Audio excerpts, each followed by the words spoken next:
Hey everybody, it's Jayson Blaha here, and once again it is time for the Monday Q&As. I want to apologize, it might get a little noisy here. There's some construction being done in the apartment next door, so a few saws go on every now and then. Don't worry, I'm going to be out of this apartment soon. Next month we're moving into a house, so we'll be out of here and no more of this bullshit. But if they keep it up, I'm going to go over and tell them to shut the fuck up so I can film my video, or I'm going to shoot them in the face. Alright, so let's jump to these questions. Same format I've been doing recently. I'm going to ask 7 standard questions, just normal fitness related stuff. Answer those, and after those are done, I'm probably going to do 3 questions related to PEDs. So after question 7, if you guys want to cut out, go ahead, and then 1 personal question at the end as a bonus. So let's knock this out. First question. Hey Jayson, you spelled my name wrong, there's no Y in Jayson. I would like your thoughts on stem cell injections as it pertains to orthopedic injuries, particularly shoulder and knee. I am researching different alternatives to surgery. I'm 44, 5'8", about 165. Exercise between 3 and 5 times a week, focusing on different body parts. Yeah, I'm actually really interested in this too. I started hearing about it recently myself, and I have a coach friend of mine who one of his personal friends actually had an injection done in his knee with stem cells and got amazing results. I really hope this technology continues to do what they think it's going to do. It very well might be an alternative. Go talk to your doctor about it. I've heard nothing but positive things so far.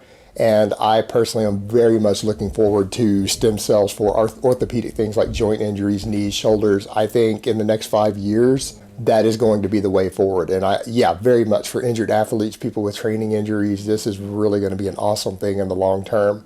Let's see where it goes, but most definitely in your case, go talk to your doctor about it, see if your insurance will cover it, and definitely look into it. I've already heard at least one firsthand account from a coach that I know and trust about one of his personal friends having this done in a knee. Fantastic results from it. It was done fairly recently. So yes, please go look into it and update me. If you get this done and you have a good story, go share it on like my Facebook fan page so that I can hear about it and kind of know your results, because I'm very interested in this sort of stuff. All right, next question.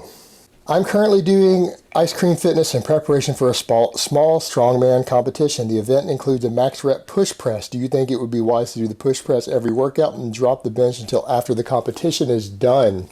All right, my ice cream fitness program, for some reason people don't seem to grasp, it was kind of a bodybuilder oriented program. When I first created my channel, I was a regular poster on bodybuilding.com. I was giving advice to a lot of bodybuilders, and I went back over to athletic stuff shortly after because that's where my real interest was. I don't like bodybuilding that much.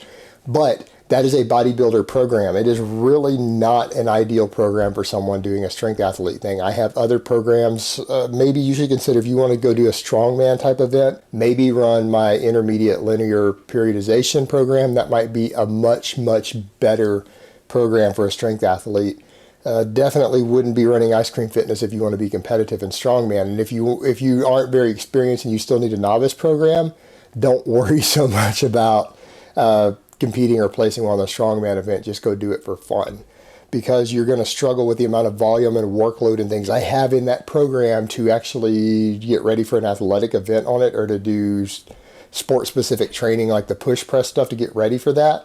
You're not going to have the recovery left from running the normal program to do that sort of thing. It's an all-out hypertrophy program that will tax all of your training energy reserves and all of your adaptive processes. So if you're trying to do it completely clean with no drugs for recovery, you're not going to be able to really focus on peaking for an event.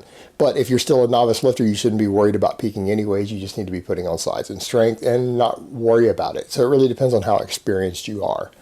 All right, next question. Hey Jayson, I changed from high volume to high frequency about 5 to 6 months ago. My deadlift has gone up dramatically, squat moderately, but bench press has relatively stayed the same. Is this normal progression, or would I have to add a little more volume to it, since that is the body part that was used to getting worked more due to the overlap of body part splits? No, as you get more experience, it's because you've gained more experience, it's harder to increase the bench press. What you're going to find, and we have quite a bit of data on this, out of the big 3 lifts that have been studied closely, what we have found is that there is a much stronger correlation between bench press and body weight than the other 2 lifts, so squat next and deadlift next. It's actually very possible to continue to increase your deadlift without even gaining body weight. Whereas in the bench press, if you're not gaining body weight, it is extremely difficult for a non-novice to put even 10 pounds on their bench press without their scale weight increasing. It is very much the that lift is more dependent than most of the other lifts on your actual body weight. So if you're not bulking and you're not gaining weight, it is going to be difficult to increase your bench over time. You can do it, but it will take a lot longer and progress is going to be slow. And that's just the reality of the nature of the bench press and any sort of chest press exercise. They're just very dependent upon body weight. And so you have to kind of eat your way to a bigger bench press, unfortunately. And when you start cutting, it's usually the first thing to drop. If you're not utilizing any drugs or steroids or anything to help with that, your bench press usually is the first lift to go down when you start cutting. Again, unfortunate, but it's the nature of the beast. So that's really what your problem is. You're out of your novice phase now. You finish your new gains and you're probably not gaining weight fast enough to see any sort of large increase on your bench press. It's just reality. You got to figure out what you want and make the appropriate compromise. All right, next question. At what point when bulking does increasing calories from fat become a waste of time? As I understand it, excess calories from fat, aside from the threshold to increase hormone function, are stored as body fat, whereas excess calories from carbohydrates are used to building muscle purposes. Am I wrong? No. Look, all excess calories that you consume are eventually going to end up as body fat because you're going to store the fat that you eat as body fat. Your body doesn't, and athletic people doesn't readily store carbs as fat. It'll tend to burn them off as energy, but you're still going to have to eat some fat. And so the problem you run into is this is going to be very individual based upon appetite, hormonal response, insulin sensitivity. Yes, in theory, consuming just the essential fats you need for hormones and consuming all carbs is going to give you the best body composition results. That's generally true, but the problem you run into is that if your carbs go too high, eventually you can run into more insulin sensitivity issues. So you're going to see different spikes in your energy levels, problems with your appetite, depending upon your genetic predisposition towards insulin resistance. So for a lot of people, because they can't run the ultra high carbs and really low fat and just supplement essential fatty acids without eventually developing a little bit of insulin resistance, some people simply need higher fat. And the thing to keep in mind is that we're still talking tit for tat. When we say that an ultra high carb diet, if you can keep insulin sensitivity on point and keeping the fat down at the minimum, will produce slightly better body composition and slightly less fat gain. We're not talking about 10 pounds difference here. We're talking about a few ounces of fat difference. But that's the case of if someone is trying to optimize that. But again, it's the individual balance with insulin sensitivity. A lot of people, due to just a genetic predisposition towards insulin sensitivity, people like me, unfortunately, are going to need a higher fat diet and less carbs for their excess, just to keep their energy levels stable, blood sugar levels stable, their appetite stable. So again, individual genetics matter massively there. So that's not a simple, there's a certain threshold. You're going to have to find that individual threshold for yourself, and it is going to change over the course of your training life. So the main thing to look at is simply how well do you function on ultra high carbs versus adding more fat in. Don't worry about the pure body composition perspective unless your goal is to be a top level physique competitor. I brought that up for those people. For everyone else, it's not that big of a deal. And particularly until drugs come into the mix. If no drugs are in the mix, don't even worry about tit for tat, things like that. They're too small to really worry about. Worry about your individual satiety and energy more. All right, next question. Jason, what is your opinion on yoga? I know there are different types like hot yoga, etc., but overall, what do you think of it as a fitness/health activity? I place yoga pretty far down the list. I'm not saying it doesn't have some benefits. I wouldn't think of it as true exercise other than for someone who's completely untrained, doesn't exercise. It can be a good introductory to fitness, and then once they build a little flexibility for 2 or 3 weeks, you put them in the weight room. Now, it doesn't really make you stronger for more than about 2 weeks, 2 to 3 weeks, and weights will make you 10 times stronger than yoga ever can in the same first 6 months of training. Now, where I think things like yoga help is for people who have mobility issues going in, starting out training. I think it can be very, very helpful for that.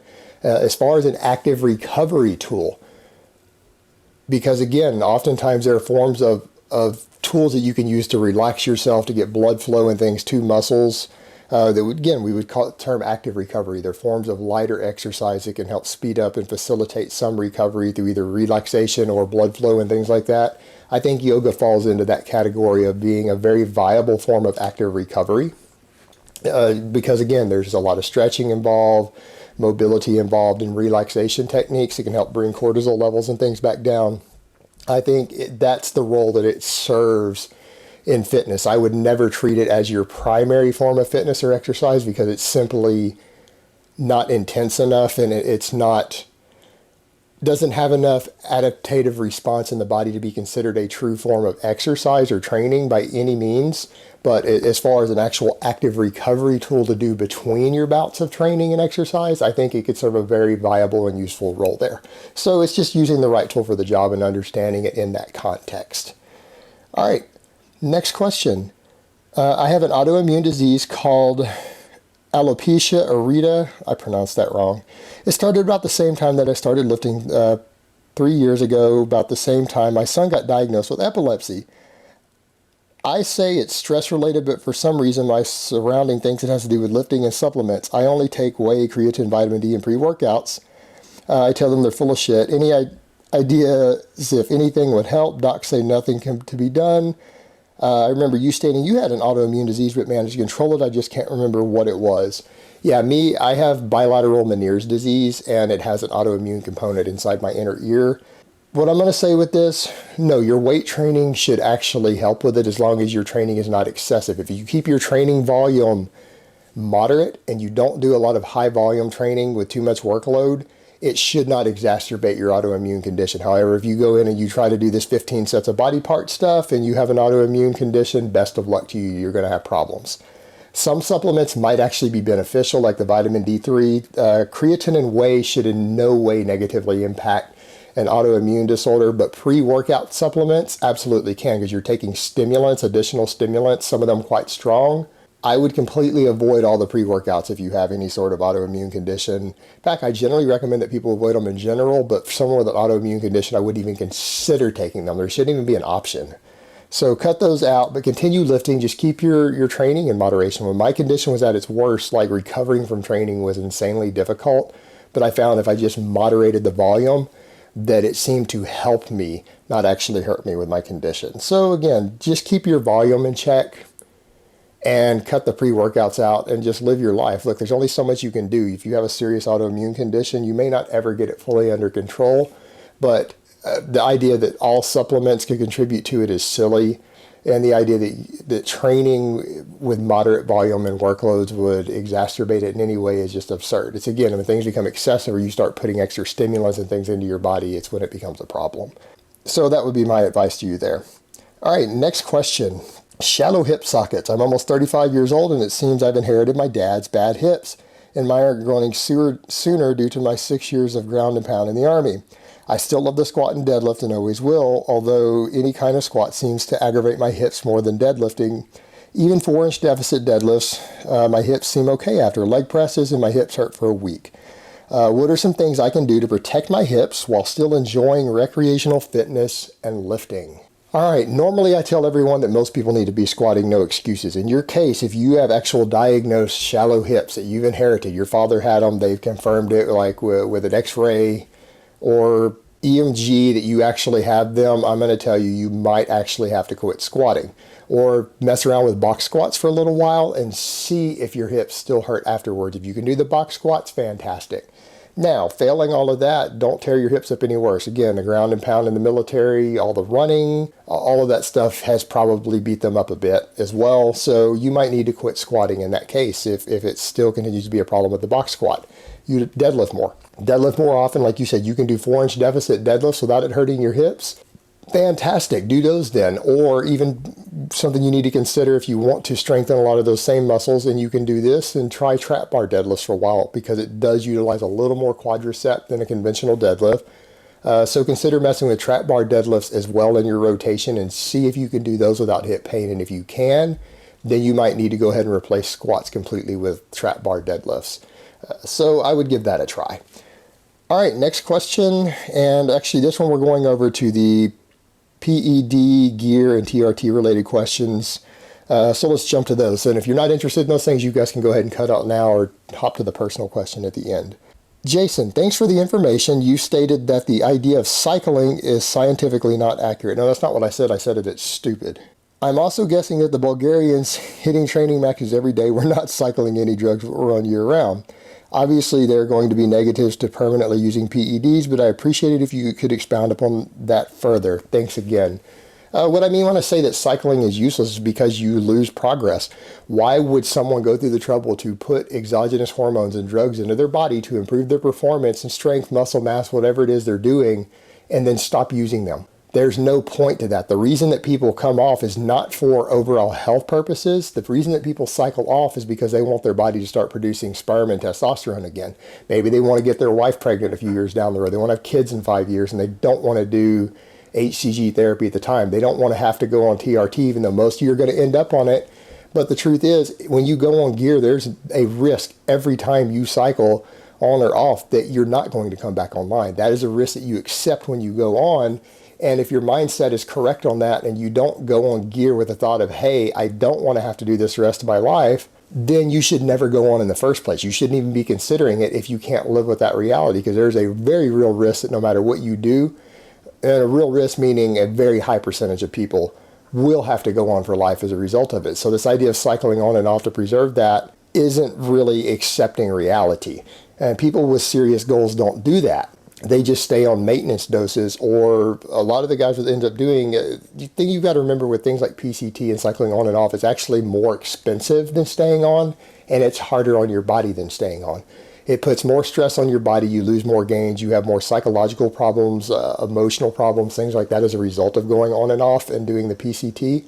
So there's just that component to consider, plus it's more expensive, and the only benefit that you're gaining from it is that your body is coming back online and producing its own hormones, producing more sperm and everything again. So again, you're just trying to avoid going on TRT later instead of just saying, well, I'm just going to bridge between. The only method I've seen that really works for maintaining all of someone's gains in between is actually very, very expensive. And that's where guys do like the HCG thing, like Rich Piana does. Rich Piana pins expensive and massive amounts of HCG in between his cycles to the point to where his body is producing as much testosterone as if he was on 4 times a therapeutic amount of test anyways. And the method that I know guys who usually manage to keep all their size in between are guys who spend $500 to $1,000 a month on growth hormone while doing PCT between as they bridge.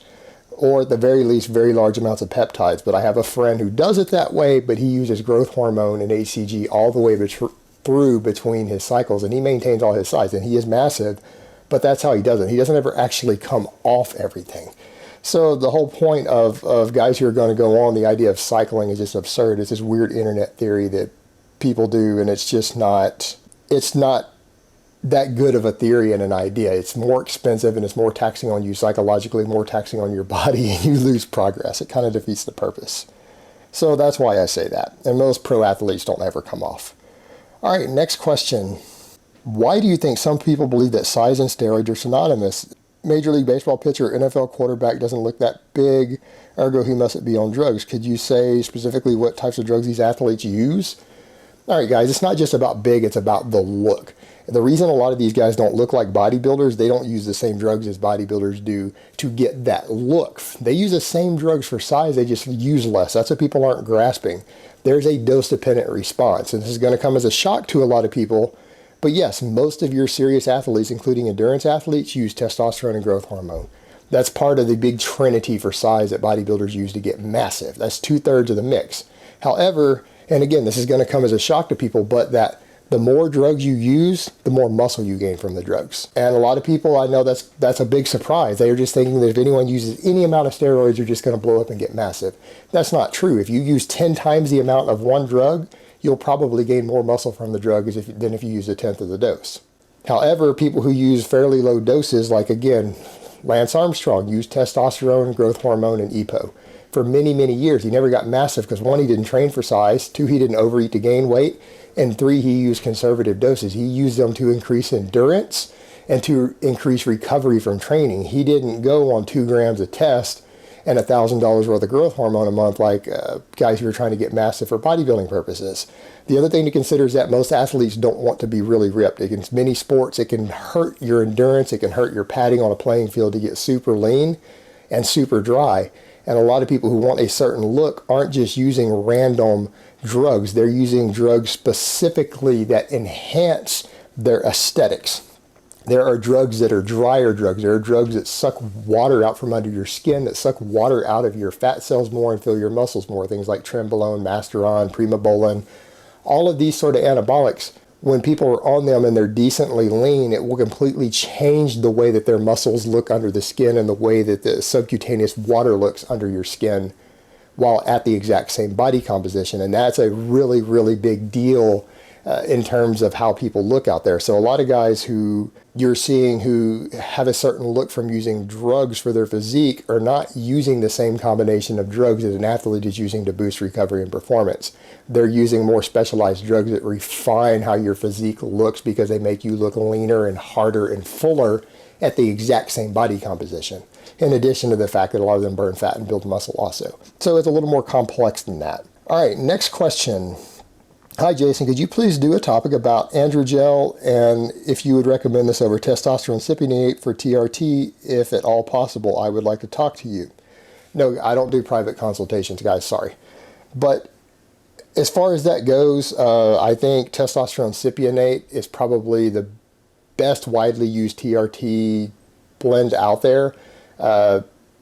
However, as testosterone undecoinate becomes more popular in certain countries, the Nibio injections, that's going to probably surpass it eventually. But right now, as far as what's easily available in North America, your doctor should be prescribing you testosterone cypionate. I have never met a single person who was prescribed androgel who has been happy with it. Every single person I've ever met who's used it was unhappy with it. They're unhappy with having to put a patch on their testicles every single day instead of just getting a shot once a week or once every 2 weeks.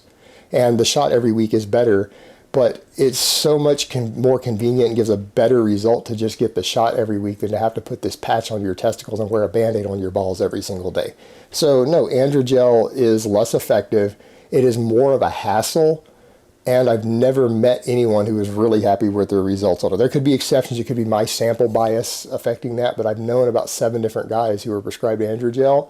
Not one of them was happy with the results.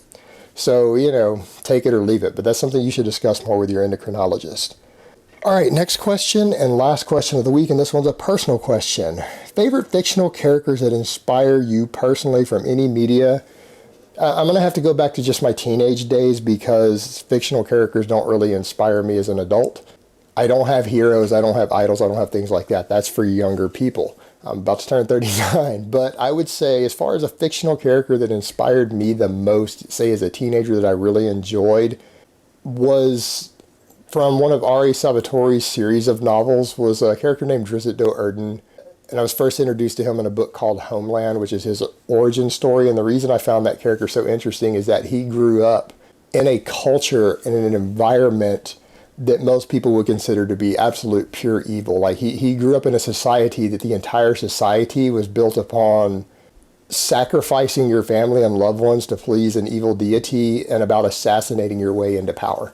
Like a completely hierarchical society built completely upon assassination, subterfuge, and sacrificing people that you loved or cared about to prove your loyalty to an evil deity that empowered the society. So he grew up in this environment, and yet he somehow managed to kind of retain his humanity. He wasn't human, but so it's a different species, but he retained his, what we would call humanity, in the sense of he developed a sense of compassion and empathy for others in spite of growing up in an environment like this. And so to me, I always thought that was a really interesting character, very inspiring, just because of his ethical outlook that he managed to develop and the empathy and compassion that he managed to develop while growing up in an environment like that that would be horrific by anyone's standards. So one of my most inspirational characters that kind of shaped me from fiction. All right, guys, but that's really all I have to say on that today. I hope it's been informative, and I will talk to you guys next time.